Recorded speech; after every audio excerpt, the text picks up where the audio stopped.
Bismillahirrahmanirrahim. Assalamualaikum warahmatullahi wabarakatuh. Anak-anakku sekalian, alhamdulillah pada kesempatan kali ini kita bisa ketemu kembali dalam pembelajaran online. Mudah-mudahan kalian semua dalam keadaan sehat walafiat. Pada kesempatan kali ini kita akan sama-sama membahas atau mengkaji tentang kewenangan lembaga-lembaga negara menurut Undang-Undang Dasar. Sekali lagi, menurut Undang-Undang Dasar Negara Republik Indonesia tahun 1945. Materi ini adalah materi PPKN kelas 10 semester ganjil, unit kegiatan belajar mandiri 3. Silakan kalian simak sampai selesai. Seperti biasa, sebelum kita mengkaji lebih jauh tentang kewenangan lembaga-lembaga negara menurut ketentuan Undang-Undang Dasar NRI tahun 1945, maka perlu disampaikan apa sih sebenarnya tujuan pembelajarannya.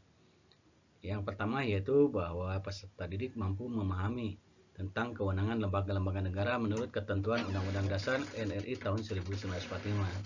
Kemudian yang kedua, peserta didik mampu mengidentifikasi lembaga suprastruktur dan infrastruktur.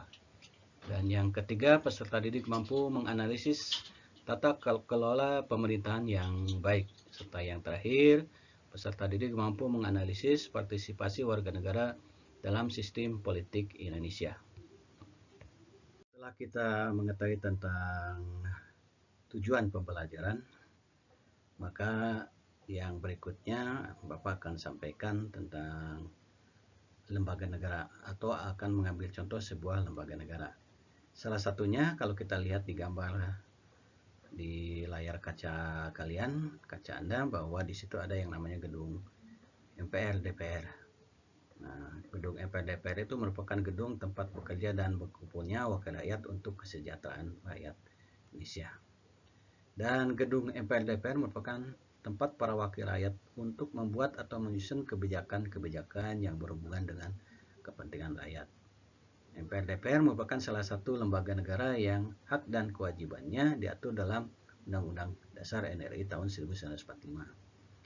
Selanjutnya, DPR juga memiliki tugas mengawasi jalannya penyelenggaraan pemerintahan, atau dengan kata lain menjadi wakil rakyat dalam mengawasi pemerintahan untuk mencapai cita-cita dan tujuan negara. Nah, jadi lembaga negara ini adalah bagian dari salah satu contoh lembaga suprastruktur politik.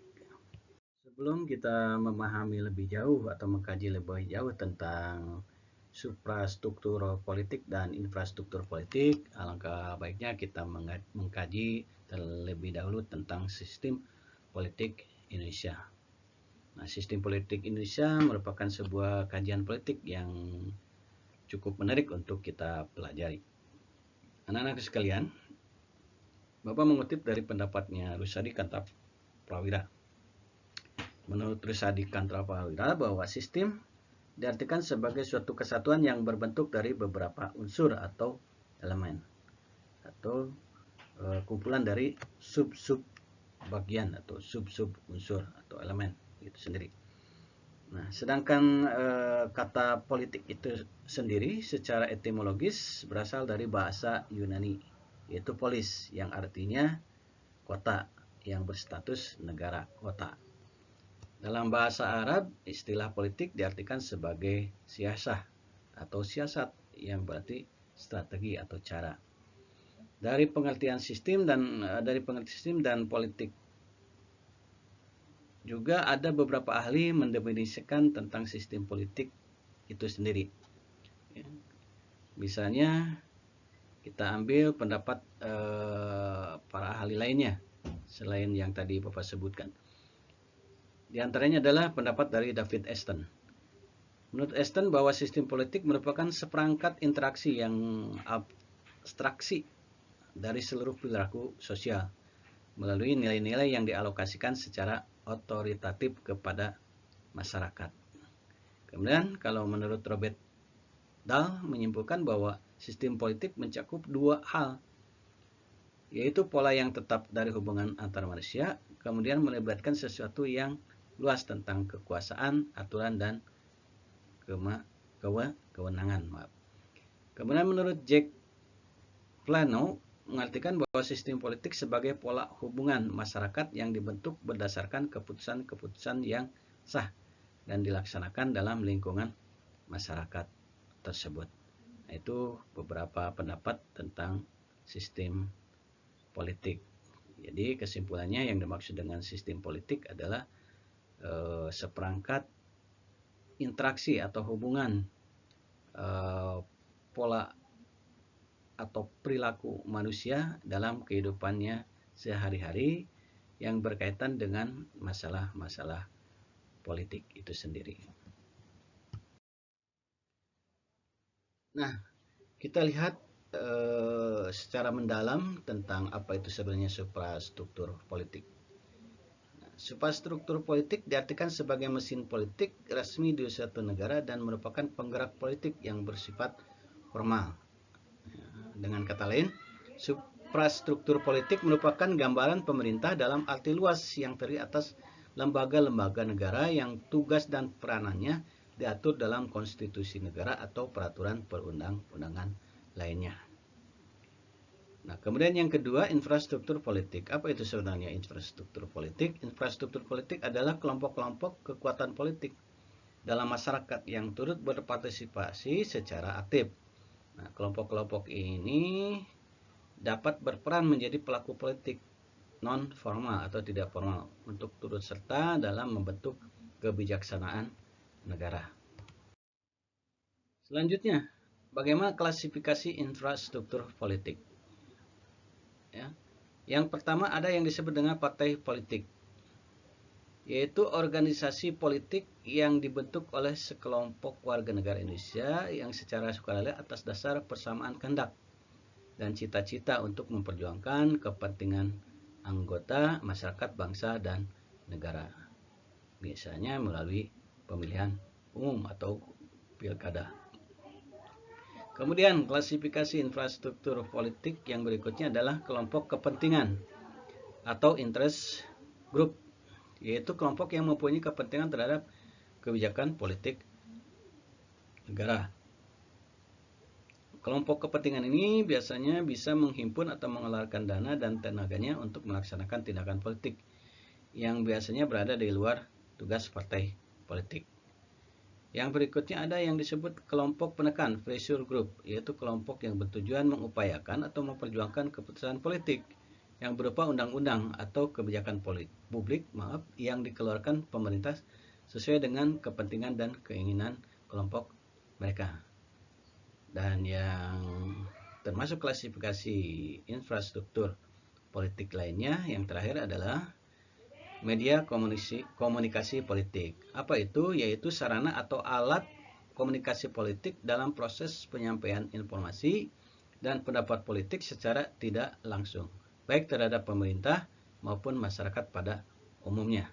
Kita lebih mendalami atau lebih menukik kajian kita terhadap lembaga-lembaga negara Republik Indonesia menurut Undang-Undang Dasar NRI tahun 1945. Jadi lembaga-lembaga negara ini adalah lembaga-lembaga yang disebut dengan lembaga suprastruktur politik.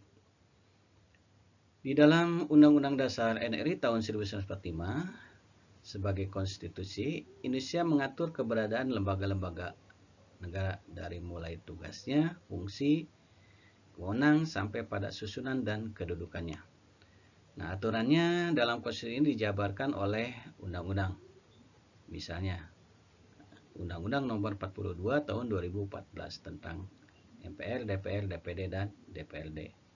Undang-Undang Nomor 3 Tahun 2009 tentang Mahkamah Agung atau MA. Kemudian Undang-Undang Nomor 4 Tahun 2014 tentang Mahkamah Konstitusi MK.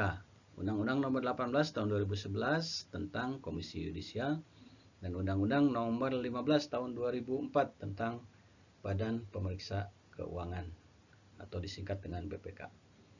Nah, kekuatan suprastruktur politik yang tergolong ke dalam lembaga tinggi negara Indonesia itu dengan kata lain diantaranya sebagai berikut.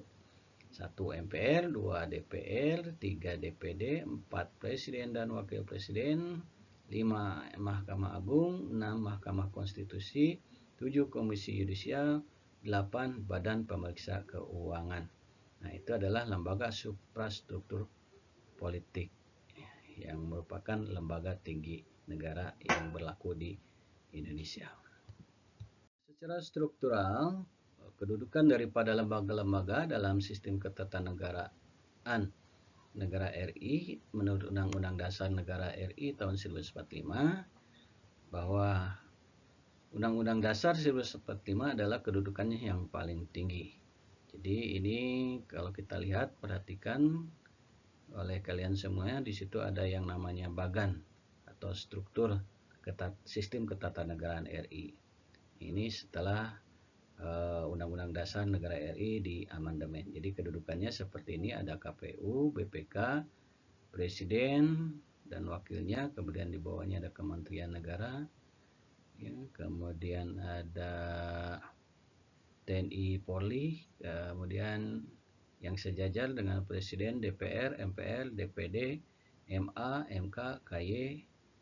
Nah, ini adalah kedudukannya sebagai lembaga tinggi negara. Itu susunan daripada sistem ketatanegaraan RI menurut Undang-Undang Dasar NRI tahun 1945 yang sudah diamandemen. Ya, ada yang secara horizontal, ada yang secara vertikal. Nah, secara horizontal dan vertikal nanti kita bahas di pembahasan yang berikutnya atau di materi dan pertemuan berikutnya.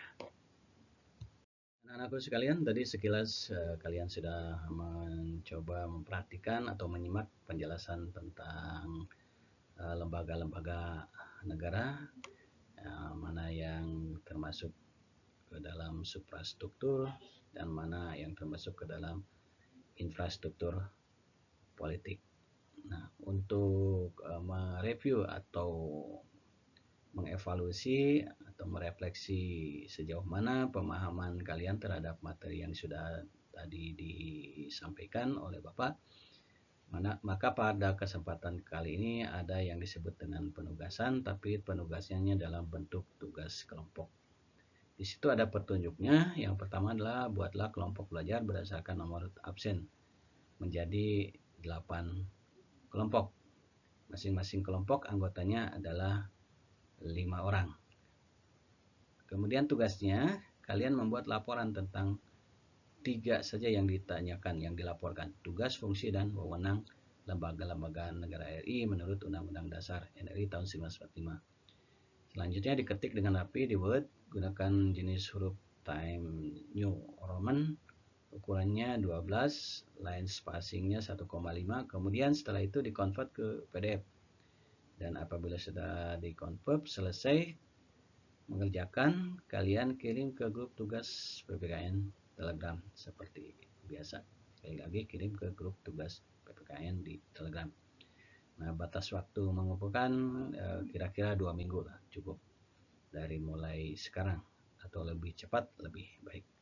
Adapun pembagian tugasnya sebagai berikut. Ya, kelompok 1 adalah MPR, kelompok 2 DPR, kelompok 3 DPD, kelompok 4 Presiden Wakil Presiden, kelompok 5 MA, kelompok 6 MK, kelompok 7 KY, dan terakhir kelompok 8 BPK. Jadi sekali lagi, dari lembaga-lembaga negara yang disebutkan tadi, cukup kalian menjelaskan atau melaporkan tugas, fungsi, dan wewenangnya saja. Selamat mengerjakan. Akhirnya kita sampailah di penghujung acara kajian tentang materi lembaga-lembaga negara menurut Undang-Undang Dasar NRI tahun 1945.